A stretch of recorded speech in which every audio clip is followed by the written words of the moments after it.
Hello, everyone. Come on in. Come on in.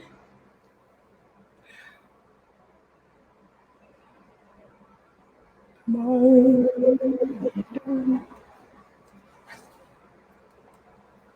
All right, give people an opportunity to join in. Thank you for joining. Say hello when you come in. We're going to do things a little bit differently on tonight. Um, going to allow people the opportunity to come on in. Say hello when you join into the live.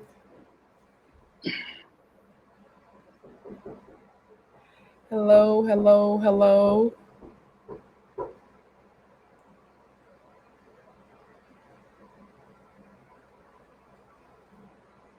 Hi, Ebony.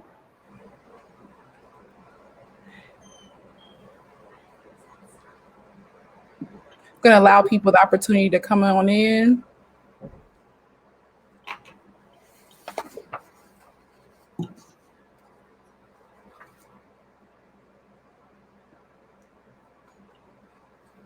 So I'm gonna go ahead and get started. So the purpose of tonight's live is to educate others on the business of ministry and to inform others that there is a business behind ministry. To assist those who are considering going into business and ministry on how to do it properly and what to take into account. So on tonight, we will have Elder Trinity Payton.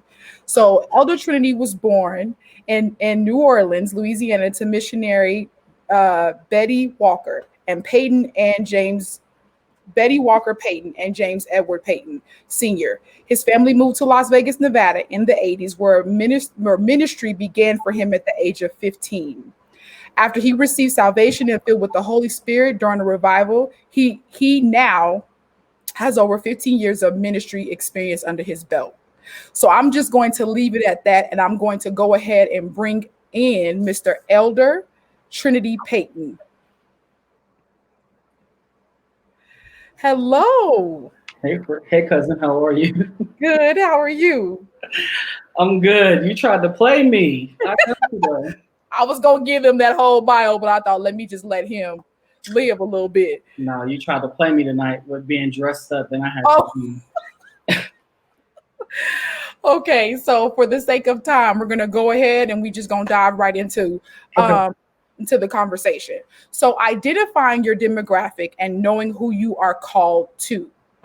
So when dealing with ministry and business, go ahead and talk a little bit about that. Okay, so good evening, everyone. First of all, thank you so much, Victoria, for having me on your platform. I really appreciate it. So I don't take it lightly. Identifying your demographic and knowing who you're called to. So one thing that we learn, or one thing after accepting your call to ministry, that you have to kind of figure out is who you're called to. So I started out, of course, minister, and you go through your basic trainings of ministry. And then once you start excelling, if you want to say that, in ministry, then you start to determine who your audience or your demographic is. Now, we're called to everyone, but there's a specific demographic of people that you're called to. For instance, I was the youth and young adult pastor at the church that I grew up in, Praise Temple. But from there, that's a broad audience of people. So then you have to determine who is my call to. And one thing that I realized, I knew that I was called to youth and young adult, more so now young adult than youth. But there was that factor in that demographic of who the calling was to. And that was based off of my testimony, the things that I've overcome, the things that I've been through, which allows me to identify with other individuals who may be coming through or going or coming out of that experience or going through that experience so that I could help them. So the basics of that was knowing who the call is to, which takes transparency.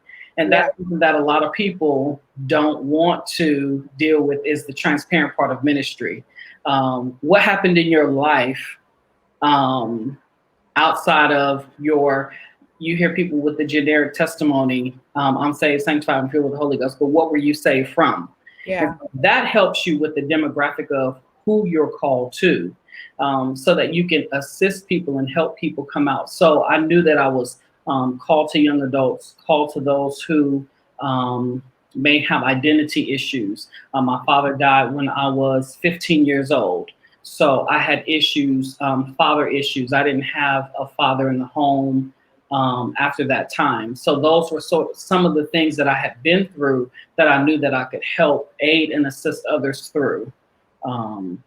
That being a part of it. So that was knowing who I'm called to. Now I realize that it's such a grander scheme of who I'm called to. I'm called to a lost generation of young adults who now feel like you can do any and everything and you're okay. Yeah. So, the calling is, you've got to make sure that that call and that election is sure. Yeah. Yeah. So identifying what makes you unique. So is it important to know what sets you apart from everybody else that's doing the same thing in ministry? Or can you just go with what everyone else is doing? Absolutely, because mind you, I mean, how many youth and young adult pastors do we have? I have very close friends who are. So we all have that that demographic. We're all called to that. But what makes you unique? What makes you different?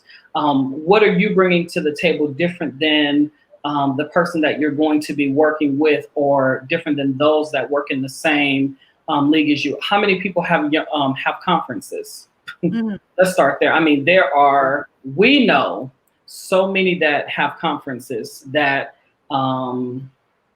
that are aiding and assisting young adults. However, for instance, Elder Mark Moore does a conference specific to who? Young leaders. Yeah. So young leaders attend that conference, and it's an amazing conference for those who are coming up through leadership, for you to learn the ways of leadership and all of that. Then you have my friend Pastor Anton Dotson Parson, who does the Young Pastors Conference. Those that are in pastoring, you may not necessarily be a senior pastor, but it's for those who are in our age group, but it caters to them. And so you're able to fellowship and be among those who are in the same league, in the same demographic as you. So then you can glean, you can learn, because it's important to learn. And so we all want to attend those things that we can learn from or be a part of, so that we can feel, or so that we can receive whatever we're looking for at that time. So it is important to be unique even when you decide to go into ministry. Absolutely. It's absolutely necessary. If you're not unique, and if you are like somebody else, and Yeah. if you take somebody else's ministry and all you do is change the name and you try to do the same thing that they do, you will fail, because that is not your niche. What is your niche market? What is the unique set of people that you have been called to? Because guess what? All of us are not called to major. All of us are not called globally. I mean, I know that you hear people say, you're going to the nation, but we all not going to the nation. All of us aren't consistent enough to go to the nation. All of us aren't, whatever. We all aren't called there. But to the demographic that you're called to, what can you offer them? Mm-hmm. What can you give to them? What can you say to them that will speak directly to them? Mm-hmm. What can you do? Because at the end of the day, this is business. There's a business side to ministry, but at the end of the day, your call, your first responsibility is Jesus Christ. I've got to give you Jesus. And so if I'm not authentic in what I do, people will notice it and they won't follow you, because they will know that you're trying to duplicate what somebody else is doing. So knowing you, finding your purpose, knowing what you're called to, knowing who you're called to is important, because we don't all have the same testimony. Mm-hmm. we don't all have the same, we don't all have the same assignment. Right. There may be somebody who was abused. I've never been abused, so I can't minister to the abused person. I can offer them salvation, but coming to their level, okay, I've heard stories of abuse, but it's not the same as the experience of. Mm-hmm. Yeah. So even within that, you still need to know. It still kind of ties back to knowing, to being aware of who you're called to, and knowing that. So let's go ahead and deal with understanding ministry as it relates to business. Understanding ministry. And so here is a breakdown. Breakdown is this. You will have people, because when we say ministry has a business side, people are like, oh, everyone gets that, oh my God. And people don't like to deal with the business side of ministry. I think my friend Nika Brown, she's on right now. She assists people with helping make sure that your business is set up. And whether that's from a ministerial standpoint or whatever, she can help you do that. But there is a side to business. There's a business side to the ministry.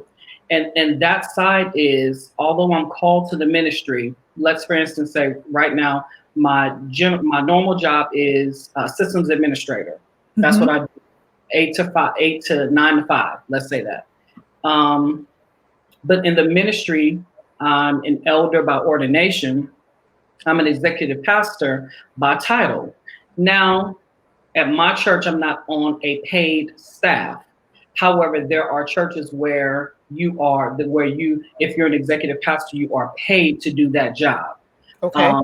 Because of your ministry. And generally larger ministry pay worship pastors, pay executive pastors, pay people that sit in those, because they want you to do a 40-hour day. Okay. And so with that, they pay you to do that job, because that is a job with a job title, you have a scope, and that's what you do every day.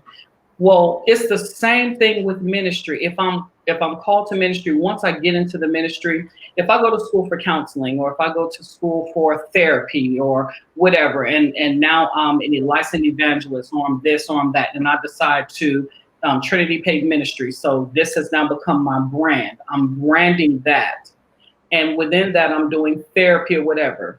There's a business side to that. And I think sometimes that's what people misunderstand. Why are we paying you to do?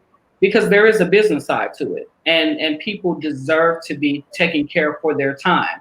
Now, I don't think there should be a highway robbery, but that's another story for another day. However, if I'm helping assist you in something, if I'm helping coach you, or if I'm helping guide you, or if I'm a therapist, then that service should be a paid for service. And we should be able to take care of individuals who do that. Yeah. And I think sometimes people get afraid to say that, oh, we shouldn't do that. We shouldn't mix that. But the business side of it is, it does exist. And we have to be able to ensure that people are taken care of for the time, first of all, that they're giving. They're giving us time. And so for that time that they're giving us, we need to be able to take care of that. Okay. Yeah, that's good. So ministry structure within business, the importance of a team. Teams are important. And I say that because of this reason here. The way that for Aftershock the movement, let me say this. Aftershock the movement, just speaking from my conference, I start off with an intercessor.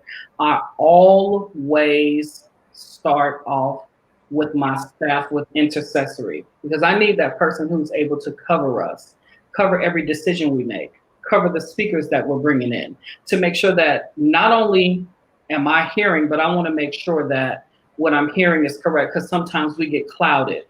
Yeah. And sometimes we get so busy, we forget to pray, or we get so busy, prayer becomes it becomes the least important thing to do. So what we have to allow ourselves to do is get the person who can cover us. Okay, there you go. Distract you. Yeah. Um, make sure that you have that covering. So, and once I started that, then I started, there are some people that I keep on my team forever because they're great to work with.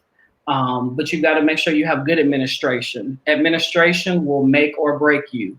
Yeah. You got to make sure that you have those individuals who can handle, who can be friendly, who can make sure that the business aspect of the ministry is taken care of. So we have this much of a budget. How much do we have already? How much do we need? And so let's work that. Let's make sure that we're taking care of our guests and making sure that we're taking care of the day-to-day functionalities of that ministry to ensure that things are being done so that it's not falling off on one or two people. So teams are important. Having people who are integral, knowing that you can trust individuals, knowing that even if you're not around, you can trust them with everything, knowing that you have people around you in your corner who don't talk about everything, who don't feel everything that's going on, because there will be things that happen behind the scenes. All of us know that there are things that happen behind the scenes of church. There are things that happen behind the scenes of conferences that you just don't want to get out. You don't want to make your guests look bad. I mean, there are incidents that happen and individuals, if you're privy to it, you don't want that stuff to get out, because at the end of the day, we still have to cover our guests. We still have to cover our leaders. We still have to cover those who are with and around us. So you've got to make sure that you have a good team of people who are not only prayerful, but who cover and who's able to assist in every area. Yeah. I would definitely agree. I am not in the business of ministry, but I know I can attest to the team that you have for Aftershock, and they are absolutely amazing. I know that even from the virtual Aftershock this year, it was crazy. Thank you. And I thank God for you guys, because even when it was here in Vegas last year, the hospitality, the genuine love, all of that is there with your team, and it was a really amazing experience. So kudos to you for finding people that not only can undergird you spiritually, but also I think naturally being able to mesh well is important also. What do you think? Oh yeah, it's absolutely. I mean, because let's be honest, you're not just working together for a weekend. This is something that you're planning all year. These are calls that you're having all year. These are things that you're doing all year. And so you have to be able to communicate and talk all year long. You have to be able to get along. You've got to be able to trust, because there have to be things that you will talk about. There'll be personal. Sometimes I have meltdowns about certain things. And I need that team, that type team of people that I can just have this meltdown with about Aftershock, and they say, okay, now pull yourself together. Now let's get this done. How far are we behind on this? What do we need to do with that? And that's continuing to go and being able to talk to them, and they not look at whoever a different way. Yeah. Because we all know that you cannot have individuals in your corner that you talk to on a personal level, and then they side eye the people. It's not necessarily that you've talked about an individual, but there may be a situation that happens and you may have to vent about that situation. Now, there's a difference between a gossip session and just having a moment where you need to vent. There have been, I don't want to speak to this specific situation, but there was an incident that happened at Aftershock, not this year, but last year. And the integrity of some of my staff was questioned. And in that moment, I was ready to flash, but I had to pull myself in. I called in my leadership, who was over me, because you need that covering. It was to the place where I needed the covering of my leader to be able to ensure that this doesn't go further than what it needs to go. I didn't want to bring anyone else in that I think would say something, not that, but I wanted to make sure that there was a certain covering that I had. And so in that, we were able to resolve it. We never heard about that again, but that goes to show you need that. You need people on your team who are smarter than you. You need people on your team who's going to say, no, you're spending too much money. We don't need to do that.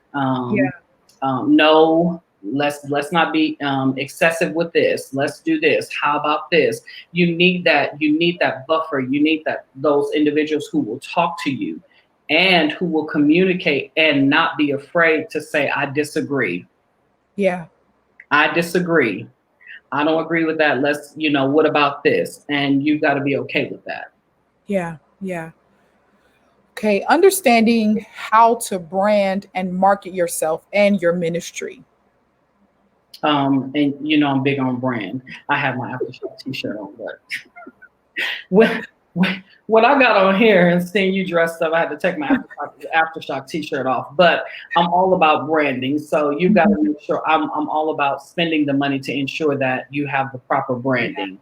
Branding is very, very, very, very, very, very, very, very, very important. And so if you spend $25 on branding, your brand will look like $25, but you gotta be willing to have a budget for branding, a budget for marketing, because that is going to be the face of your ministry. And so whatever you do, you got to make sure that you brand properly. You got to be willing to spend money on brand. And I will tell you, I spend money on branding, and you got to be willing. I brand everything. If you sit long enough, I'll brand you. I know that's right. If you sit long enough, I'll brand you, because you want your brand to get out there. You want people to ask questions. Well, what is Aftershock the movement?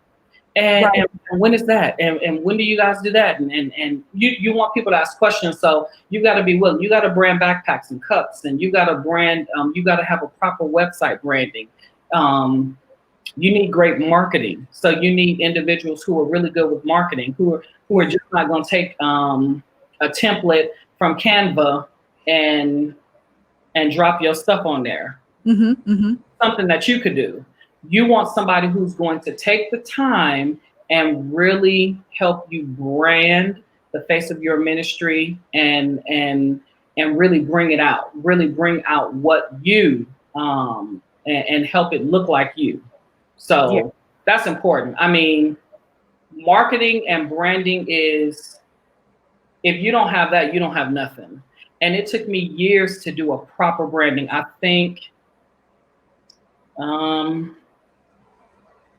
want to say 8th year was my official brand. Now, mind you, I've went through a few brands, and those who have been with me, I think Nika would know this. Those who have been around for a while will know I've been through a few brands. You've seen a few different Aftershock the movement, but 8th year was my official brand, where I actually branded a shirt and it looked really nice. Tiffany Nash did my initial Aftershock the movement t-shirt, but it wasn't a brand. It was just that one, the t-shirts that she did. However, I needed a brand that we could put on anything and it went far. Now we have a website, now we have everything, and it looks so sleek and nice, but the package and doing it right. And it may take a couple of years for you to do it, but you've got to be willing to do that. That is necessary. Yeah. So how does one identify their brand within ministry? Is it just like identifying your demographic? How do you determine what your brand is? I would say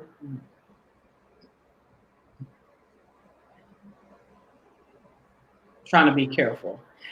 I think what's happening now is that everybody wants a personal ministry and nobody submits. Because we all want to be identified by our own personal ministry, and so none of us want to submit to anybody. Different conversation for another day. So I don't know if we need to be focusing on branding us. I think what I've done is I've branded Aftershock, but I'm trying to brand it so that people could ask, what is it about? So then I can offer you somebody. So I'm not trying to brand it so people will ask about me. I want you to, I want to brand it so you can initiate so that it can initiate a curiosity in you so that then you can ask questions. And then I can say, oh, it's a conference. Oh, what type of conference it is? Oh, it's a Christian-based conference. It's a young adult conference where we have services and we have different things, but we also have this, we also have workshops that cater to finance. We have workshops that cater to mental health. We have Right. workshops that cater. So, it's so broad on what you do. But at the end of the day, I want to introduce you to somebody who can help you, save you from yourself.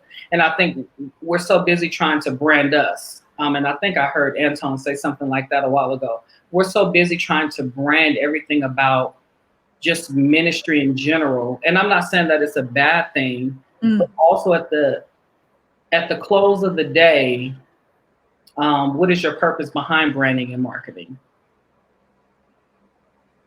What is the commission of what you're trying to do? Who are you trying to get people to? Are you trying to be seen? Are you trying to help them see somebody else? And so I think we have to get to of course, church, ministry has business to it, but we can never forget the bigger picture, identifying the bigger picture. There's a bigger picture to this whole thing. And the bigger picture is I'm trying to get you to Jesus. So the reason why I started Aftershock was because there was a need. I felt like there was a need. We had young people who were going through a lot of things at the time. I was going through things. So this was our way of coming together, not just to fellowship, because we had a lot of fellowship services, not just to fellowship, but also to bring awareness to mental health, also to bring awareness to people needing financial help, because how many of us are broke? We work every day and we're living paycheck to paycheck. Let's break the cycle of being broke. Let's introduce them to home ownership and different things along the lines of that. But also, let's help you be delivered from yourself. And so in our fellowship and in all that we do, the bigger picture is at the end of it all, did you receive Christ? Because you can have a brand new house, you can have a nice car with great credit, but if you don't have Jesus, then our job was never done. And so that's my bigger picture for what I do from a ministerial standpoint, because at the end of the day, I am called to the ministry of reconciliation. I need to reconcile you back to Christ. So we have Trinity Paid Ministries, we have Aftershock the Movement, but all that is leading somewhere. So let's talk about the Great Commission within business, and that you kind of went into that at the end of your statement just now. But within business and I guess, for lack of better words, the natural sense, the end all is okay, the monetary gain, or the notoriety. But with business and ministry, the bigger picture, or the identifying the bigger picture, would be the Great Commission. Let's talk a little bit about that. About offering them Christ, about getting them to the place of deliverance, about getting them to the place of wholeness, about getting them to the place of not just relying on, because what I've learned is in this time, I don't know if this should have been business and ministry today. What I've learned in just this 7 or 8 months that we've been in quarantine, I've seen more people.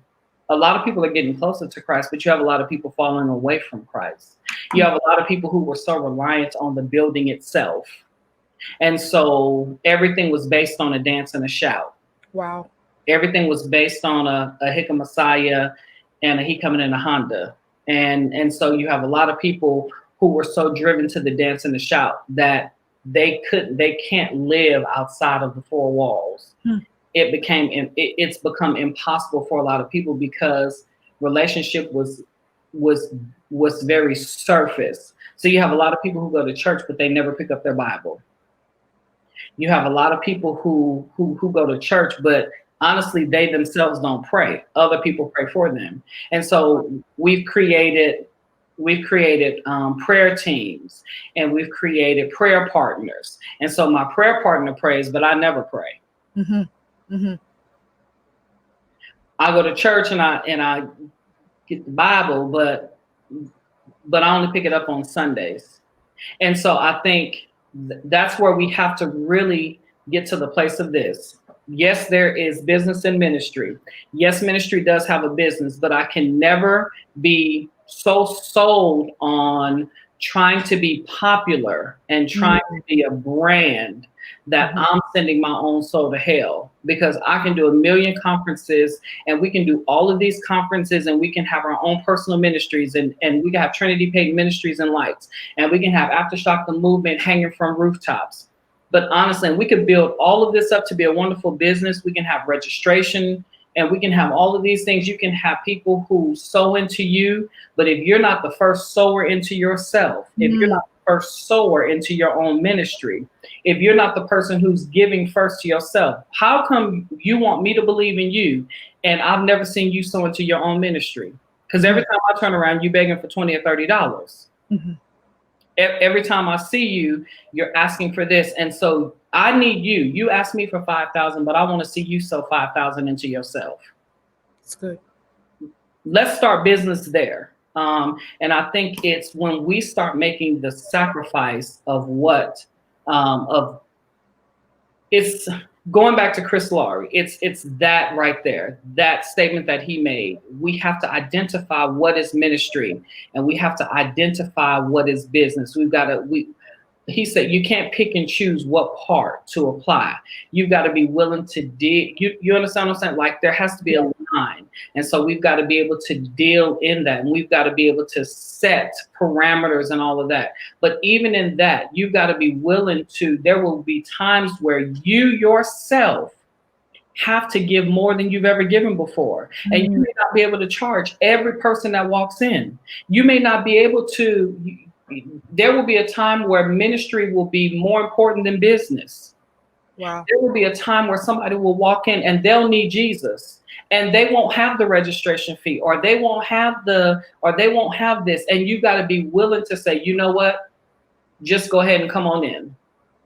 Because what you're going to get is going to be greater than what I'm trying to get from you. And I think when we realize that, like there is a business and there is a ministry, but let's not make business more than ministry. But let's not make business more than ministry. Let's deal in and let's make it this. But at the same time, let's understand that we still have a ministry to do. And in that ministry and doing what we do, we still have to remember why we do what we do. I'm gonna get in trouble here. I am totally against the prophet who every time we see them, they're on Facebook and they've made a business out of prophesying.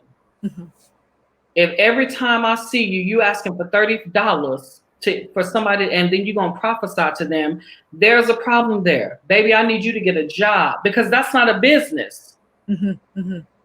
That's not a business. You can't rob the people and charge people for a gift that God gave you. Wow. Because now you're borderline. Let's go Acts. Let's talk about the soothsayer. Let's talk about the woman who was in the marketplace, who was speaking, and she identified Peter, James, and she identified them as men of God. However, she was doing it in the wrong spirit. So when we start making business more important than ministry, or when we try to mix that thing too much, now I'm charging you for prophecy. Now I'm charging you for, we got to be careful there, because now this has become borderline witchcraft. And we have to be careful there. We've got to be careful because we've got to realize why we do what we do. And so I need you to get a 9 to 5. I need you to go get a job so that you don't have to charge me for a word. Because if God give you a word for me, you should be able to give me that word and not worry about and allow me the opportunity to sow into you.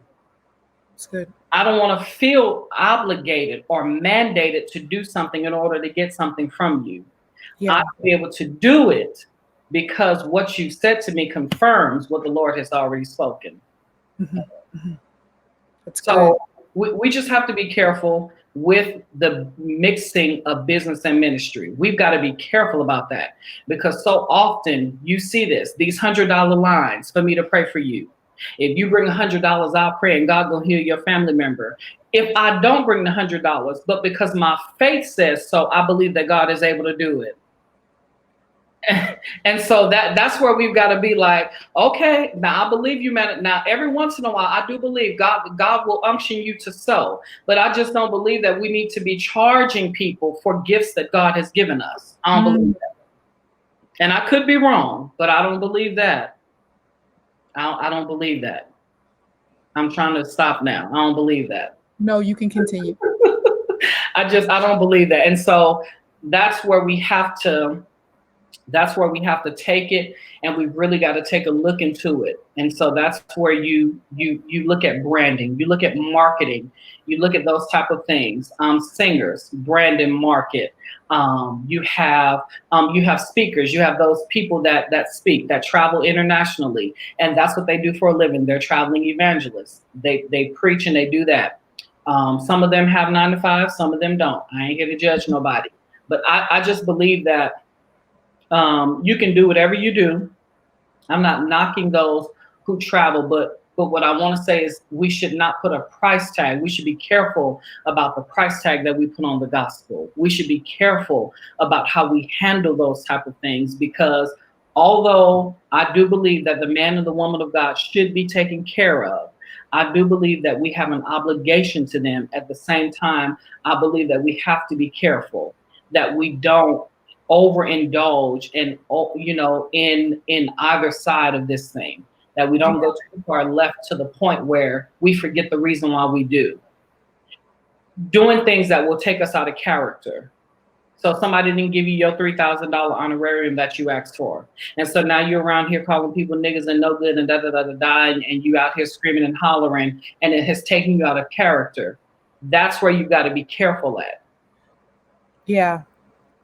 So it seems like there's many layers even within the layers of being in ministry and business. It's layers. Yeah. It's layers. And so for a long time, I didn't even charge for Aftershock. I did not charge a registration fee. I think maybe once I did like $10. And then I think the 8th year was the time that I actually did last year I did like $50 or something, and it kind of worried me because I wanted to make sure that people were getting what they were worth, or getting what they were getting, not getting what they were worth, but they were getting a worthy amount for $50. I didn't want to just be throwing things in, because I feel like for people to make that level of sacrifice, you've got to make sure that you give them something. And I just didn't want, I'm always careful about those things. And so I just feel like, I just feel like it's so many dynamics on both sides of it that you just have to be careful both ways. You've got to be careful both ways. But identify, know your call. Most important, know your call. Know what you're called to do, because you have a lot of people who don't know their calling. And so if you're calling, make sure your calling in an election is sure. And if the Lord has called you to something specific, know what he has called you to do. Know your demographic. So if the Lord has called you to men's ministry is very broad. It's a very broad ministry. But who in the men's ministry has God called you to? So then let's deal there. Let's work right there, and let's start working it down, and let's deal with it.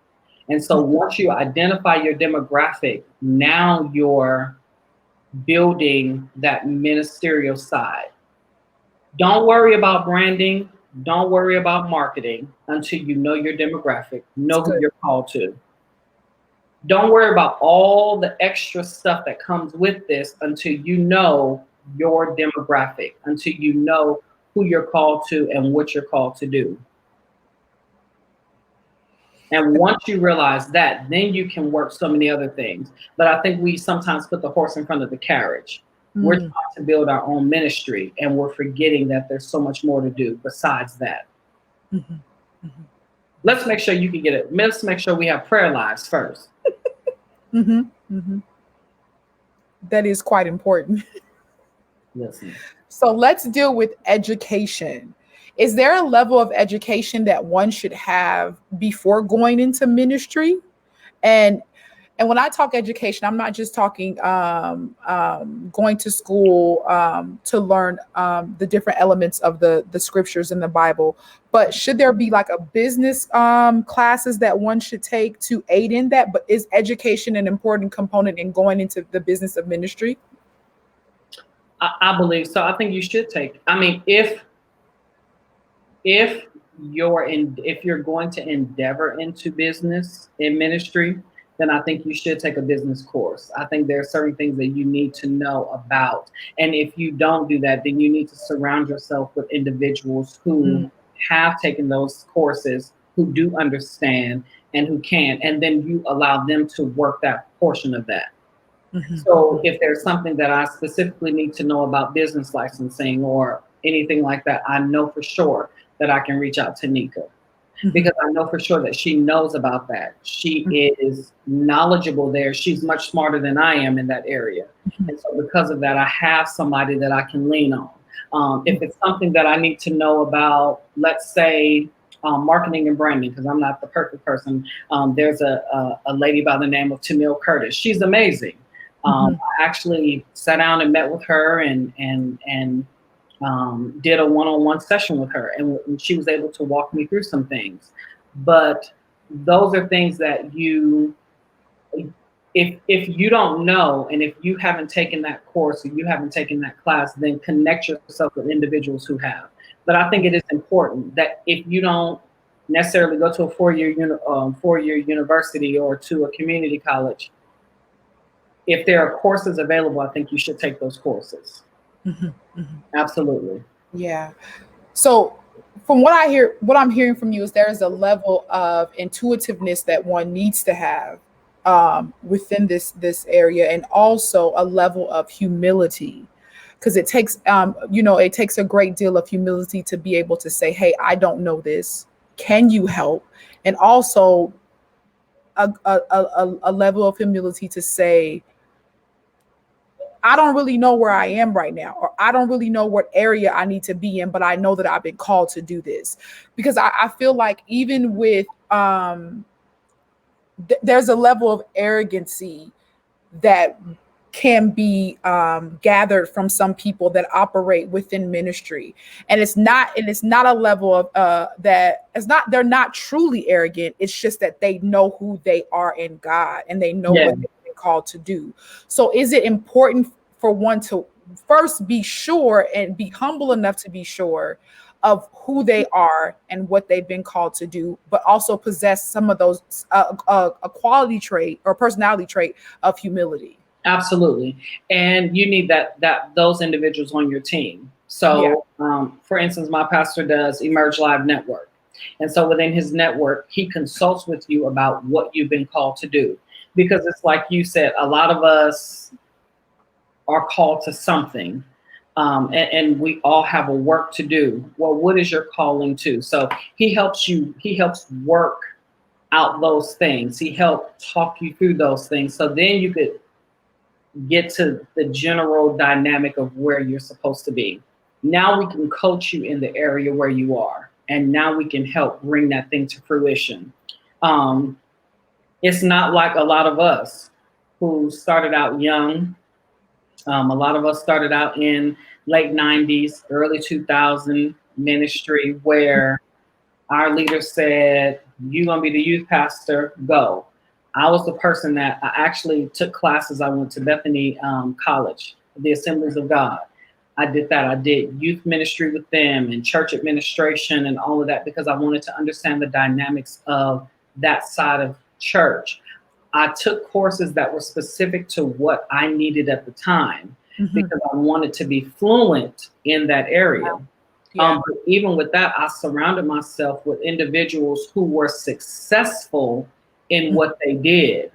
And so that was, therefore, I was able to now work with individuals who I wasn't necessarily as fluent and as knowledgeable in this area as this individual was.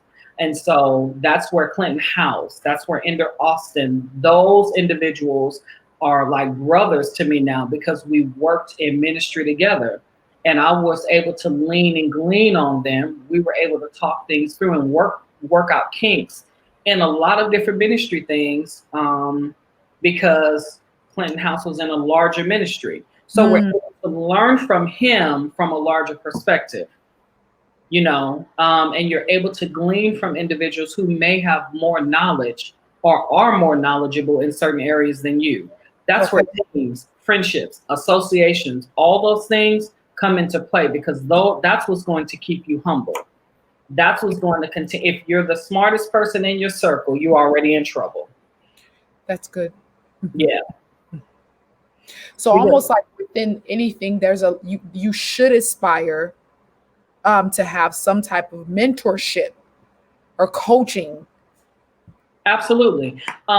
Because even if we're not talking about business and ministry, just the general fact of being in ministry, there's a certain dynamic that you need. So let's even forget about the business side of it. Let's just talk about ministry. I'm called to the ministry. Well, what do I do next? Where do I go? Who do I connect to? How do I do this? What's my first course of action? And you got to have, what are my first steps? Okay, well, I need you to pray, seek the Lord, make sure that you've been called. Those are things that they taught me.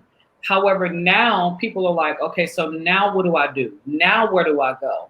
And so that's where I believe coaching, that's where I believe where mentorship comes into play, where you can connect to individuals who are in a certain area who can help walk you through that, and they can help get you to the place where you need to go. I'm not going to tell you that you've been called, but if you tell me you've been called, now let's talk about, okay, so my first question to anybody is, who are you called to? I'm called to women's ministry. Okay, who in the women's ministry?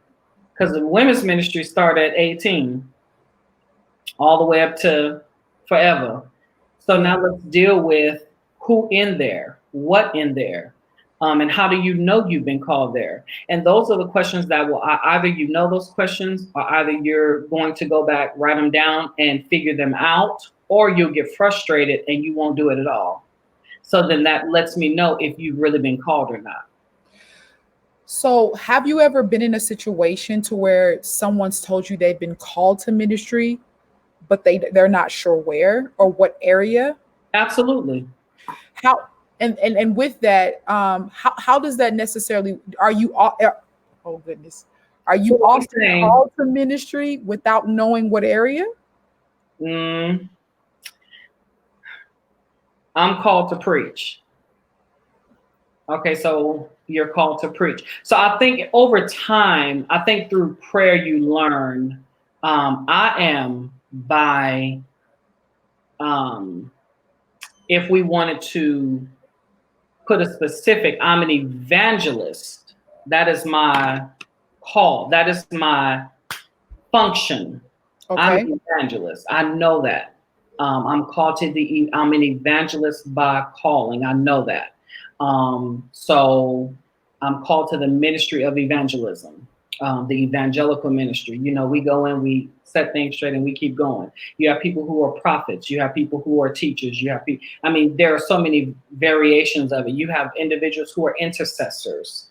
And so you have all of those different dynamics of ministry. So, I think that is what is birthed in prayer, is your call. Because I'm called to preach. Okay, let's deal a little more here. And I think through prayer, that's where you find out. There are people who I know are intercessors. Like they have the ministry of intercession. They have intercessory ministry. They're intercessors. But you've got to know that call. I know that I'm an evangelist. I'm an elder, whatever you want to call it. But I know that I'm called to the ministry of evangelism. Now, is there a code of ethics, if you will, when it comes down to operating within the ministry of business? Yeah. A code of ethics, meaning. So not so Nika, much rescue me, Nika. not so much as the intricate workings of, but a way that things should go on the surface. Because I know it varies, and you can correct me if I'm wrong. It varies within the denominational sector, right? Um, I, I don't think it. I don't think so. When This is you not the typical live, but let's go ahead. Yeah. You said front line because I'm trying. Before I answer this, I want to make sure you said front line. Oh, Are we talking business office? Or are we talking? uh, so okay. Because I feel like there's a heightened level of a way that you should conduct yourself within ministry. Now you pair that, you put your now you add into the business aspect to that, right? So is there a like are there rules to it? There should be. Okay. Absolutely, there are rules to it. But I mean, there are codes of ethic. But I think when we say that, it's so vast. Oh, okay. That's what I'm saying. It's so vast that to certain denominations or certain things do it different ways. So Okay. let me say this: I can't speak to it from a fluent standpoint. So let me not speak to that at all. Okay. Okay. So Because you have your traditional CFO or CEO. CEO would be the pastor. You have your CFO. You have different things like that that trickle all the way down. So you have your board. The Baptist Church is big on board. So you have your trustees. You have those individuals who, for me, every church should have a trustee board. But you have yeah. trustees, and you have different things like that that ensure that the governing body of the church is good. And I know that there are churches who don't believe in and don't support trustee boards and things like that. But those are the things that ensure that the business aspect of the church is taken care of, or the ministry aspect of the church is taken care of. And that would be the same for, I think that from a ministry standpoint, you shouldn't be the only hands on the money. So so what do you say to the green entrepreneur that comes in to your office and sits with you and says, I want to go into ministry and then the ministry of business? What is there a level of just conduct in general that that one needs to know how to conduct themselves when operating within the different areas of ministry? Are there certain things that they should be cognizant of in terms of how things should flow when you're getting ready to set up an aftershock or the young preachers conference? Are there different elements that they should be aware of so that because I do believe that a lot of things are learned, and they're learned within the time that you have invested in anything. Right. But is there any type of like I said again, I keep going back to that word conduct that needs to happen with a person that is new to ministry but has the call and also knows who they've been. But see, that's what I'm saying. I think that when we get to the place where we're saying we're new to ministry and now we're trying to go into business, we need to sit down and have a conversation. Because what part of the business and ministry are you trying to go into? And I think that's what, if you're trying to host a conference and you're new to ministry, what would your conference be gearing towards? So those would be the questions I would ask. Because ministry is not something that people necessarily desire to do. Ministry is something that happens because the Lord calls you. And so with your calling, then it's that burden that comes upon you. So I had a burden for young adult ministry. I had a burden for that. And so in that, it birthed a conference. And so through my conference, of course, we have budgets and we have things that we have to meet. So we have sponsors, we have budgets, we have all of those things that we're dealing with to ensure, to make sure that the integral part, make sure that people get paid. Mm-hmm. We know how it is. Folks come, work, and sometimes they don't get paid, or we try to, all types of stuff. Things happen to ensure that the business aspect. So although I have a conference, I have a budget. I set a budget every year. This is my budget of what I know I'll need based off of the amount of speakers I have, how many people I have traveling in, how many hotel rooms I have to get, how many things with all of that. And so from there, I'm able to build that budget to make sure it's taken care of. Then if I have sponsors, how much are these sponsors giving and yada, yada. And that is to make sure that the business side of the Ministry of Aftershock is taken care of. So at the end of the day, we leave in the black because that's the goal. You want to have a successful conference spiritually, but you also want to make sure that you leave in the black. And that's making sure that the business side is handled. My objective every year is to ensure that my conference is paid for before we start. Because now I can go into it and I don't have to worry about bills. So then if people don't give an offering, I'm not depending on the offering to take care of my conference. That's good. Because it's already taken care of by all of the things that we prepared all year long. And so now we're able to take care of all of this because we've been intentional about meeting certain budgets and certain deadlines and all of those things. But that's through experience. It wasn't always like that.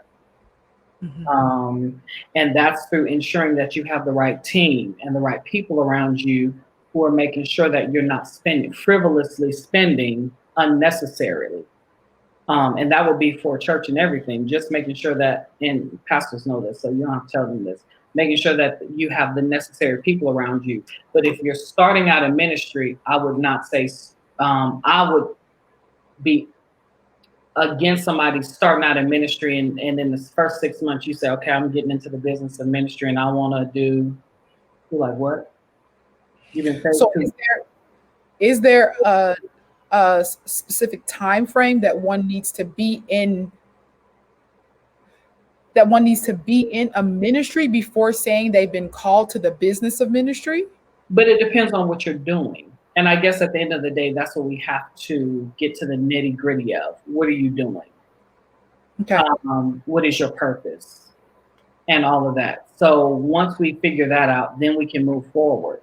But it's not. I don't think there's a time frame for anything, but I think there's the integral part of why you do what you do. At the end of the day, why are we doing what we do? So you're going into ministry to do what? Is this a money making, or is it, you understand what I'm saying? Like, absolutely. We would have to figure out, or not, they would have to figure out the purpose behind. The motive behind. Yeah, the motive behind. I mean, you're not going to be saved 6 months out on the evangelical field, preaching and prophesying and traveling abroad, asking for $1,000 offerings. See what I'm saying? You just got saved too. And I'm not saying that the Lord has a time frame on it, but I'm saying that's not generally what happens. Many enter into the business side of ministry because of a craft or something that they're doing. Okay. I want to say hobby because I don't want it to be it could be a job. It could be like we said, life coaching, things like that. Those things that take you to the ministry, to the business side of ministry. But I don't think everyone in ministry will be doing business, because that's not the intent behind it. Or shouldn't be the intent behind it. To go into business. Yeah. So I want to take the time now to see if anyone that's on the live right now has any questions. If you have any questions or anything you want to convey to or add to this discussion, go ahead and drop it in the comments now, and we will ask them. And while we're waiting on that, is there anything in closing or encouraging that you would like to say to the people in final thoughts while we're waiting for the questions? I would definitely like to say thank you to you again. Thank you for the opportunity. And I appreciate it. For those who are seeking the Lord for about a particular ministry or about what you've been called to, continue to seek Him. I just wholeheartedly believe that God will drop that in your spirit. Make sure that at the end of the day, the intent behind what you want to do is right. Yeah. And so we never endeavor, it's never for business that we do it. It's always for souls. But it just so happens that the Lord will lead us into. And so in that, that's what happens. But yeah, it's been amazing. Thank you for your time. I thank you for your expertise. I am really excited about the fact that Aftershock will be back in Vegas next year. 2021, 2021. September 23rd. This is the first place that the dates are dropping. No one else knows the dates. So September. Well, there you go. We got the exclusive. Yeah, you have Aftershock 2021. Aftershock 2021, September 23rd through the 26th. September 23rd through the 26th of September. So are we giving the location of Aftershock, or are we gonna have to wait for that? Y'all gonna have to wait for that. We do have the location. We do know where we'll be at, but you will have you will have to wait for it. But September 23rd through the 26th. This has been an amazing discussion, and I'm grateful because this is the area that, of course, many people are not really abreast on and don't really know. And I know myself, there were so many other questions that I had that were pertaining to many things that you brought out, but I'll ask those questions of you another time. But this has been very informative, and I pray that someone was able to grasp something from this discussion that would help them in propelling and taking that launch. Thank you for your time, Mr. Trinity. It is always a pleasure to talk with you about anything. I thank God for you, and I thank God for your ministry. And I love you. Thank you to everyone that has contributed as part of the discussion and that joined us in this live. So until next time, you guys be good. God bless. And we'll talk to you soon. See y'all later. Bye-bye.